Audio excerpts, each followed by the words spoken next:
मनोज जरागे पाटील आज अंतरवालीच्या दिशेने निघले होते, परंतु अंतरवालीला पुढे त्यांना बुलढाणा जिल्ह्यामध्ये सप्त्याला भेट द्यायची आहे, त्यामुळे ते अंतरवाली जाणार नाहीत.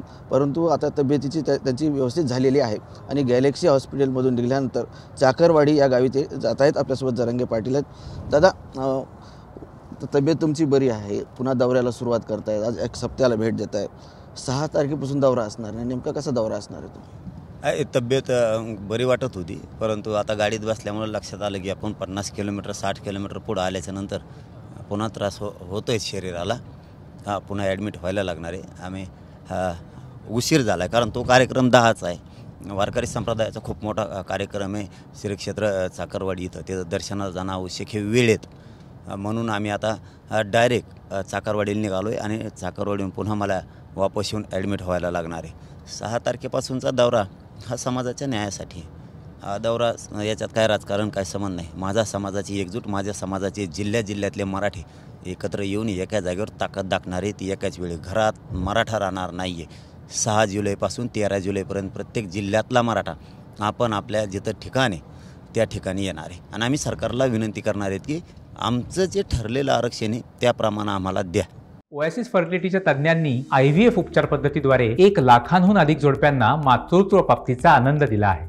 मोफत अपॉइंटमेंट बुक करण्यासाठी आजच संपर्क साधा. परंतु गिरीश महाजन असं म्हणाले की तुमची जी सगळ्या सोयऱ्याची मागणी आहे किंवा तुम्ही त्यांना जी व्याख्या दिलेली आहे त्या पद्धतीने आरक्षण दिलं तर ती कोर्टात टिकणार नाही. मग कशाला आलते, जेच कशाला पाठवले होते? आमचं असंच तुम्हाला वाटोळं करायचं आहे का? हमेशाच खोटं बोलायचं. आलते तवा कशाला? तवा नको थोपड उचकत तुमचं. तवा काय झालं तरी सांगायला की हे टिकणार नाही. तेव्हा तर सगळ्या सोयऱ्याचं होतं, जेच पाठायचे, सचिव पाठायचे, तेव्हा बसतं म्हणायचं, तेव्हा सगळं होतं म्हणायचं. तेव्हा कळत नव्हतं का? ते आम्हाला काय माहीत नाही. आम्ही दिलेल्या व्याख्याप्रमाणे सगळ्या सोयरीची अंमलबजावणी पाहिजे, ते टिकलंसुद्धा पाहिजे. आमचं हैदराबादचं गॅजेट तातडीनं लागलं पाहिजे. आम्हाला माहिती आहे हे हमेशा यांनी 40-50 वर्ष माझ्या समाजाची फसवणूक केली, पण मी आहे ना, किती फसवणूक केली तरी मी समाजाला ओबीसीतूनच आरक्षण देणार. फसवा तुम्ही आम्हाला फसविलं की तुम्हाला आम्ही डुबिलच म्हणून समजायचं. हो, हे मात्र पक्क ध्यानात ठेवा तुम्ही. आता तुम्हाला सुट्टी नाही. आता तुम्ही फसवताय काय? गोड बोलून कार्यक्रम करता. जर तुमचा बी कार्यक्रम नाही केला तर तिथून पुढे इथून पाठीमागं तुम्ही फक्त फसवायचे. तुमचा कार्यक्रम केला जात नसायचा. आता तुमचाही कार्यक्रमच करणार आम्ही. तुम्ही फसवता. माझं सरळ मत आहे, ज्या मराठ्यांची नोंद मिळाली आणि ज्या मराठ्यांची नोंद मिळाली नाही त्या नोंदीच्या आधारावरच, ज्या मराठ्याची मिळाली ना त्या नोंदीच्या आधारावरच त्याच्या सगळ्या सोयऱ्यांना द्यायचं. आणि मी आंदोलन त्याच वेळेस सांगितलेलं आहे, मी सगळ्या सोयऱ्याच्या माध्यमातून अंमलबजावणी झाल्याच्या नंतर एक पत्र बघणार आहे की ज्याची नोंद मिळालेली नाही अशा मराठ्यांना सगळ्या सोयऱ्याच्या माध्यमातून फायदा झाला, त्याच वेळेस आंदोलन बंद करणार आहे. नाही तर बंद करीत नसतो मी. फसवा तुम्ही. 13पर्यंत तुम्हाला चान्स, मग बघतो मी कसे देत नाहीत. दुसरी गोष्ट अशी की तुम्ही आता मराठवाड्याचा दौरा करणार आहात. तुम्ही सरकारला सरळ हे सांगितले की जर माझ्या मागण्या मान्य झाल्या नाही किंवा जे आम्ही आरक्षण मागतोय ते भेटलं नाही तर विधानसभेत आम्ही पाडू किंवा निवडून आणू असं दिलं. कुठं चाचपणी चालू आहे? कुठल्या विधानसभा तुम्ही लढवणार आहात किंवा समाज लढवणार आहात? आम्ही 2 टप्प्यातलं पाणी चाचपणी केलेली. त्यात म्हणजे मराठवाडा असेल, विदर्भ असेल, उत्तर महाराष्ट्र असेल, मुंबई असेल, पश्चिम महाराष्ट्रातला काही भागात आम्ही बघितलेलं आहे. हे खरं आहे. परंतु जर हे असेच आमच्या विरोधात आंदोलनं बसवायला लागले सरकार, तर आम्हाला बी विचार करावा लागणार आहे समाजाला मोठं करण्यासाठी की काय करायचं. 288 उभा करायची का पाडायची? मी मराठ्याला हरून नाही देणार. कसल्याच परिस्थितीत मी मराठा समाजाला हरून देणार नाही आहे, काही होऊ द्या. सध्या किती जागा आपण अशा ठरवून ठेवल्यात किंवा पाहणी झाली, चाचपणी झाली की या जागेवर मराठा समाजाचे किंवा इतर समाजाचे तुम्ही उमेदवार देणार आहात, ते निवडून येऊ शकतील?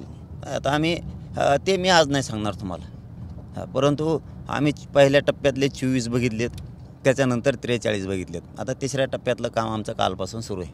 3ऱ्या टप्प्यातलं आम्ही बरोबर करतो आहे. आम्ही बी डोकं लावलेले, ते किती डोकं लावतात, ते आम्हाला असं फसविते. आम्ही त्यांना कायमचं घरी घालू. ते आम्हाला असं करून फसविते ना. आता आम्ही काय नाही, टेन्शन फ्री आहे. मी माझा समाज बघतो आम्ही 13 तारखेपर्यंत काय देतात, कसं देतात. फसविलं की वाजले. तुम्ही आम्हाला आमचं वाटोळं केलं की आम्ही तुम्हाला सत्तेतून घातलं, हे फायनल आहे. आम्हीच बनू, मग आम्हीच घेऊ. हो, त्यामुळे आम्ही टेन्शनमध्ये येत नाहीत.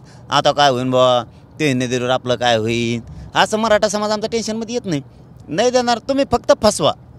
तुमच्या हातात सत्ता आहे म्हणून तुम्ही आम्हाला फसिलं, ती सत्ताच आम्ही तुमच्या हातात ठेवत नाहीत.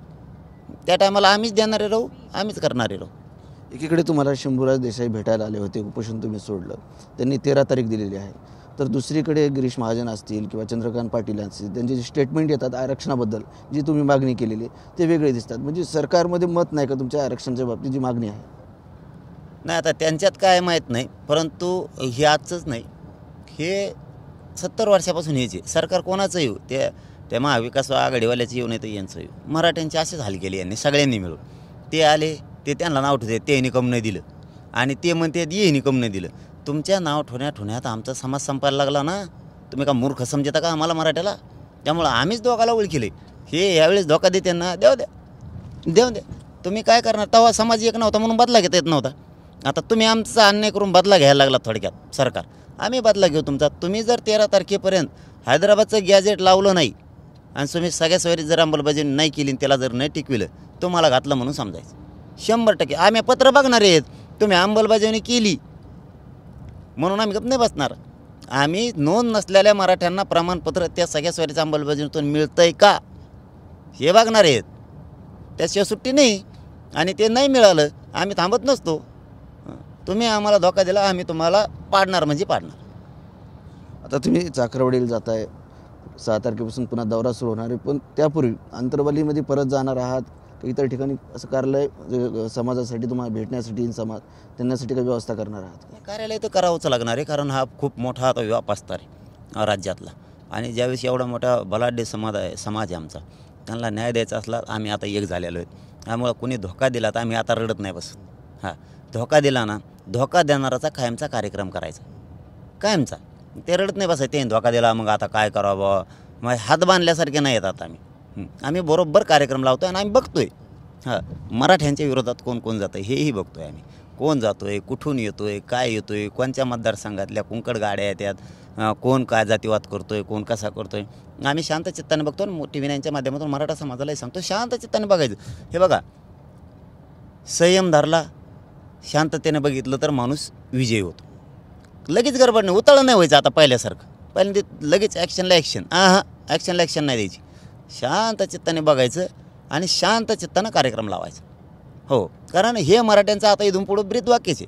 शांत चित्तानं बघायचं, कोण काय करतो आहे, कोण किती जातीवाद करतो, त्याचा कार्यक्रम लावायचा. हां, त्याला राजकीय सत्तेत घुसूनच द्यायचं नाही. हे काम मराठ्यांनी इथून पुढं करायचं. त्यामुळे आम्ही बघतो आहे कुठं दुसरंही बघतो. परत मराठ्यांचे त्यांच्या डोळ्यात एकता त्यांचं काम केलेलं असून ते आज मराठ्याच्या विरोधात आंदोलनात उभा आहेत. ज्या मराठ्यांनी त्यांना मतं दिली, मोठं केलं, त्या मराठे त्यांच्या डोळ्यासमोर त्यांच्या छाताडावर पाय देऊन आज आपल्या आंदोलनाच्या विरोधात ते आपल्या विरोधात भाषणं करतायत, बोलत आहेत. त्यामुळे त्यांनासुद्धा लाज वाटली पाहिजे आता महाराष्ट्रातल्या सगळ्याच मराठ्यांच्या नेत्याला, की आपल्या लेकराच्या बाजूनं आपण सुद्धा उभं राहायचं. पक्ष कोणचाही असो, संघटना कोणची असो. ते मनोज जरांगे पाटील आणि जर मराठा समाजाला आरक्षण दिलं नाही, की जी त्यांची सगळ्या सोयऱ्याची मागणी आहे, तर त्यांना या विधानसभेत जरांगे पाटील धडा दाखवणार असं दिसतंय. कॅमेरामन हर्षल निक्कमसह संजय सरवदे, TV 9 मराठी, छत्रपती संभाजीनगर.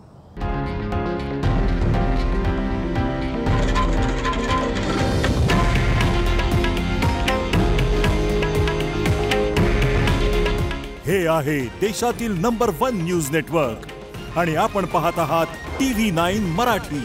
काळजी तुमची, हित महाराष्ट्राचं.